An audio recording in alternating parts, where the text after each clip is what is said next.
আজকে মুসলমান সারা দুনিয়া নির্যাতিত, নিষ্পেষিত, দীক্ষিত, ঘৃণিত, অবহেলিত, লাঞ্ছিত, বঞ্চিত, সবচেয়ে নিকৃষ্ট ওই উম্মত, যে উম্মতের মাথায় আল্লাহ নিজের কুদরতি হাতে মুকুট পরায়া দিলেন।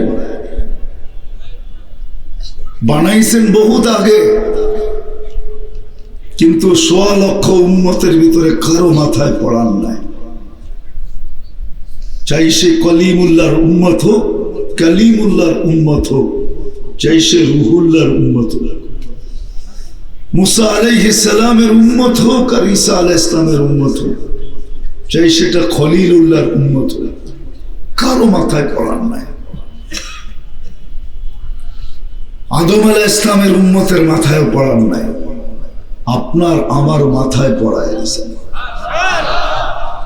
আমি এটাই আপনাদেরকে বুঝাবো যে আজকে রং নাই আমাদের কাছে। রং যদি উম্মতে মুহাম্মদীর রং আমাদের মাথায় থাকতো, আমাদের গায়ে থাকতো, তাহলে কোনদিন এই উম্মত এত নির্যাতিত হতো না, কোনদিন আবাবিল টানা মেলা উঠতো না, কোনদিন চিৎকারের ফেরেশতা ঘুমাইতো না, কোনদিন বাতাসের ফেরেশতা অবকাশ জীবন কাটাইতো না, কোনদিন জিবরিল আলাইহিস সালাম ডানা মেলা আকাশে উঠতে থাকতেন না।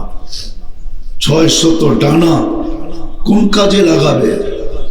এখন তো আর ওহীর বাহক হিসাবে কাজ করতে হয় না। আমাদের নবীজি তো শেষ নবী, এখন তো আর ওহী আনতে যাইতে হয় না, আর ওহী নিয়ে কারো দুয়ারে আসতে হয় না। উনি ৬০০ ডানা নিয়ে উড়া বেড়াইতেছেন। আজকে আমাদের এই দুরবস্থা কেন? কারণটা কি? এইখানে যদি এই দুরবস্থা হয়, তাহলে সামনের দিনে আরো কত দুরবস্থা হবে, কবরে কি হবে? ফুলের প্রতি মানুষ আকৃষ্ট দুই কারণে। একটা হলো কালারে আকৃষ্ট, যেমন সাজানো আছে প্লাস্টিকের ফুল, কাগজের ফুল, এটা একটা বাস্তব ফুল না, কিন্তু কালার কারো হওয়ার কারণে চোখে শোভা লাগে। শোভা বোঝেন তো, ভালো লাগে, ঠিক না?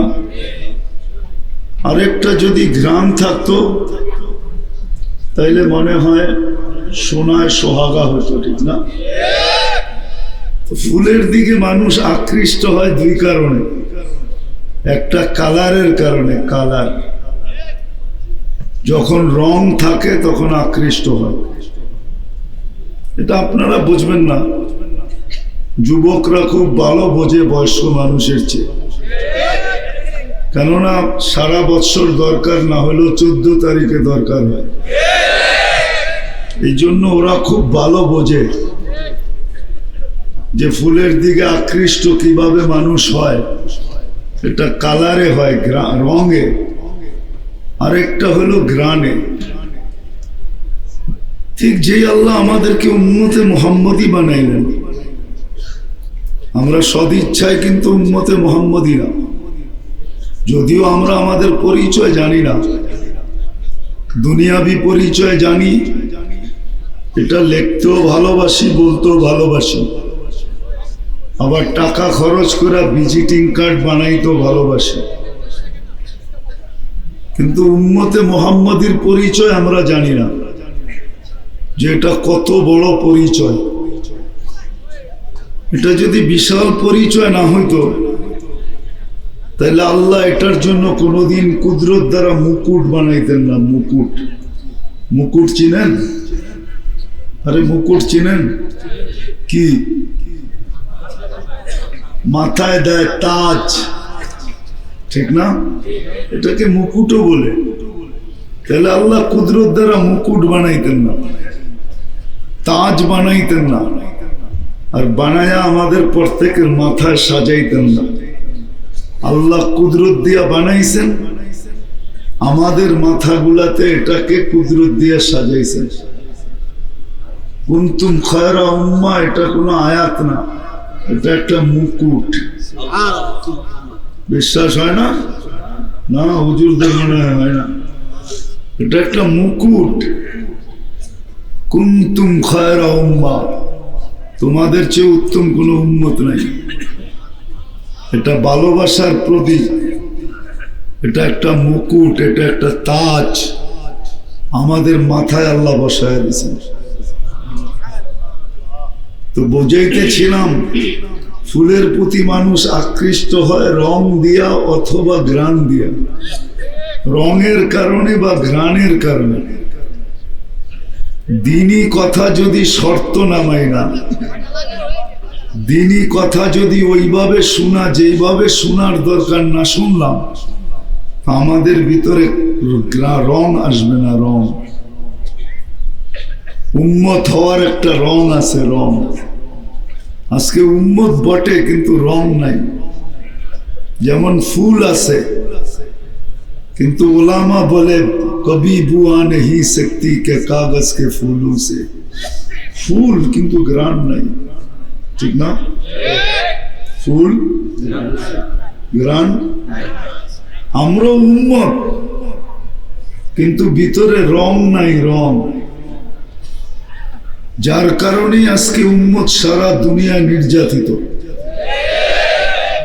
উম্মত শুধু শুধু নির্যাতিত না। ইন্নাল্লাহা লাইসা যাল্লামান লিল আবিদ, আল্লাহ বান্দার উপরে কোনোদিন জুলুম করেন না। আজকে আমরা সারা দুনিয়ায় নির্যাতিত, আমাদের ভিতরে রং না থাকার কারণে। রং যদি থাকতো তাহলে কোনোদিন আল্লাহর উপরে প্রশ্নের আঙ্গুল উঠাইতে হতো না। আজকে আল্লাহর উপরও প্রশ্নের আঙ্গুল উঠাইতে মন চায়। ধ্যান দিয়ে শুনতে হবে, তাহলে বুঝে আসবে, নাইলে না। কোরআনই বলে ফাস্তামিউ, ধ্যান দিয়ে শোনো, দিলের কান দিয়া। আনসিতু, বিলকুল চুপচাপ শোনো। লাআল্লাকুম তুরহামুন, তাইলে আমরা কালার ভরা দেব, নাইলে কালার আসবে না। আজকে দুনিয়াতে মুসলমান নির্যাতিত, সারা দুনিয়ায় মুসলমান নির্যাতিত। আল্লাহর উপরে আঙ্গুল উঠাইতে মন চায় যে আবাবিলকে উঠতে দেখি কিন্তু কাজে লাগান না কেন? আবাবিল আছে না নাই? হ্যাঁ, কাজে কেন লাগান না? একবারই লাগাইলেন জীবনে কাজে, আর শুধু ওরে ঘুরতে দিলেন, আর কাজে লাগান না কেন? কবে লাগাবেন? আমাদের পরে তো কোনো উম্মত নাই, লাগানোর কোনো সুযোগও নেই। না আছে আমাদের পরে উম্মত? হুজুররা কি কয় আছে? উম্মতে মুহাম্মাদির পরে কোনো উম্মত আছে? তাহলে কাজে কবে লাগাবেন? কেন কাজে লাগান না আবাবিলকে? হাতিকে পাউডার বানায় দিলেন, হাতি তো আপনি তৈরি করছেন। এটাকে যখন আবাবিল পাউডার বানাইতে পারলো, তাহলে মানুষ বানানো ট্যাঙ্ক কেন পাউডার বানাইতে পারবেন না? ট্যাঙ্ক তো মানুষ বানাইছে, ঠিক না? ইসরায়েলের ট্যাঙ্ক মানুষ বানায় না, আল্লাহ বানায় পাঠাইছে। ওটা কেন পাউডার বানান না? প্রশ্ন তো আল্লাহর দিকে করতে মন চায়, আঙ্গুল উঠাইতে মন চায়। মশা তো আমাদেরকে বিরক্ত করে সারাদিন। মশাকে কেন পালতেছেন? আমাদেরকে বিরক্ত করার জন্য। জীবনে একবারই তো কাজে লাগাইলেন নমরুদি বাহিনীর বিরুদ্ধে। এখনো তো দুনিয়াতে নমরুদি বাহিনীর অভাব নাই। এদের বিরুদ্ধে মশা কেন কাজে লাগান না? আঙ্গুল উঠাইতে মন চায়। ধ্যান দিয়ে শুনলে বুঝে আসবে, নাহলে হইউল্লাহ বুঝে আসবে না। আজকে বুঝার দরকার, নাইলে কিন্তু বড় বিপদে পড়ব। হ্যাঁ, সত্য এটাই, বিপদে পড়া যাব। তো যেটা বুঝাইতেছিলাম, আঙ্গুল উঠাইতে মন চায়। ঠিক এইভাবেও আঙ্গুল উঠাইতে মন চায় যে চিৎকারের ফেরেশতা তো ঘুমায়া সময় কাটাইতেছে, জীবনে একবার একটা চিৎকার দিল কওমে সালের ভিতরে। আজকে পাঠান না কেন? একটা চিৎকার দিয়ে আসুক ইসরায়েলে। একটা চিৎকার দিলেই তো যথেষ্ট, ঠিক না? না কোরআন এটা বলে না? একটা চিৎকারই তো দিছিল, সাইহাতান ওয়াহিদা, কোরআনে আছে, একটা চিৎকার দিছিল কওমে সালের জন্য। আজকে ইসরায়েলে যে একটা চিৎকার দিয়ে আসো, তাইলেই তো যথেষ্ট, ঠিক না? তাইলেই তো যথেষ্ট। কি আমার কথা বোঝেন? বুঝে আসতেছে? বাতাসের ফেরেশতা তো এখনো আছে, বাতাসের ফেরেশতা তো এখনো আছে না? নাই বাতাসের ফেরেশতা? হ্যাঁ, সে তো অলস সময় কাটাইতেছে। জীবনে তো একবার ব্যবহার করলেন শুধু কওমে আদের জন্য, আজকে ব্যবহার করলে অসুবিধা কি? কওমে আদ তো আমাদের চেয়ে উত্তম না, ওদের মাথায় তো মুকুট নাই, আমাদের মাথায় তো মুকুট আছে। কুনতুম খায়রা উম্মাহ, আজকে কেন ইসরায়েলে পাঠান না? সব কথার যেন আল্লাহ একটাই জবাব দেয় যে আমি পাঠাবো তো পাঠাবো, তোমরা আমার ইজ্জত রাখলা কতটুকু যে আমি পাঠাবো। আজকে আমরা নবীর ইজ্জত কতটুকু রাখলাম? আল্লাহটা মেলে বাদই দিলাম, আল্লাহটা বাদ দিলাম। আল্লাহ মনে হয় নিজেরটা বাদ দিয়ে দিছেন। আল্লাহটা বাদ দেওয়ার একটা কারণ বলতেছি, কেননা আল্লাহকে তো চোখে দেখা যায় না, তার কথা কানে শোনা যায় না, আল্লাহকে ধ্যান ধারণায় আনা যায় না, আল্লাহকে বর্ণনা দিয়ে শেষ করা যায় না। আল্লাহ তো শুধু আল্লাহ না, আল্লাহ শুধু আল্লাহ, 99টা পদের মালিক আল্লাহ। সামান্য পদস্থ হইলেই ধরা ছোঁয়ার বাইরে চলে যায়। দুনিয়ার সামান্য পদস্থ, তাও সীমিত পদের মালিক। এক থানারটা আরেক থানায় যে কিছু গঠনের ক্ষমতা রাখে না, অনুমতি না নেওয়া ছাড়া। পারে নাকি? হ্যাঁ, আর আল্লাহ তো 99 পদের মালিক। কবির কথাই তো সত্য, আমি জমিনে তুমি আকাশে। এত দূরের থেকে আপনারে ধরবো তো ধরবো কি করে? তো আল্লাহ যেন নিজেরটা বাদ দিয়ে দিছেন, নিজেরটাকে সরায় দিছেন। বলছে আমার লাজ রাখার দরকার নাই, আমার বন্ধুর ইজ্জত রাখলেই চলবে। আমার বন্ধুরটা রাখো। যদি কথা সত্য না হইতো তা আল্লাহ কোনোদিন ঘোষণা দিতেন না, ওয়াইন তুতিউহু তাহতাদু। আমার বন্ধুকে মানলেই আমি হেদায়েতের মালা পড়ায় দিব। কিন্তু এটাও কোরআনে বলে দিয়েছেন, ইন্নাকা লা তাহদি মান আহবাবতা। আপনি চাইলেই কাউকে হেদায়েতের মালা পড়াইতে পারবেন না। হেদায়েতের মালা আমাদের কাছে, আমরা যাকে যাকে চাবো তাকে পড়াবো।